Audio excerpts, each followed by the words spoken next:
پاکستان پر default کی تلوار، غیر ملکی قرضے لینا مزید مشکل ہو گیا۔ عالمی ایجنسی نے پاکستان کی ریٹنگ پھر گرا دی۔ موڈیز نے پاکستان کی ریٹنگ کم کر کے CAA3 کر دی۔ موڈیز کی تاریخ میں یہ پاکستان کی سب سے منفی ریٹنگ ہے۔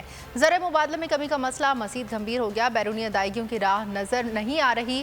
سیاسی عدم استحکام کے ساتھ اقتصادی خدشات کا بھی سامنا ہے۔ ڈالر کی کمی کے باعث پاکستان کو ڈیفالٹ کا خطرہ ہے۔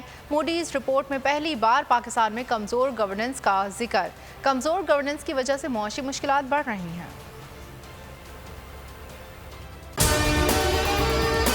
اور اگر آپ کو ہماری یہ ویڈیو پسند آئی ہے تو لائک پر کلک کیجیے۔ امپورٹڈ حکومت اور ان کی حواریوں کی عدلیہ کے خلاف ہرزہ سرائی، مریم نواز کی عدلیہ اور فاضل جج صاحبان پر شدید تنقید۔ اس گھناؤنی سازش کو بے نقاب کرنے پر بول کو ایک دفعہ پھر نشریات کی بندش کا سامنا کرنا پڑ رہا ہے۔ بول عدلیہ کی عزت کے لیے کھڑا ہے اور کھڑا رہے گا۔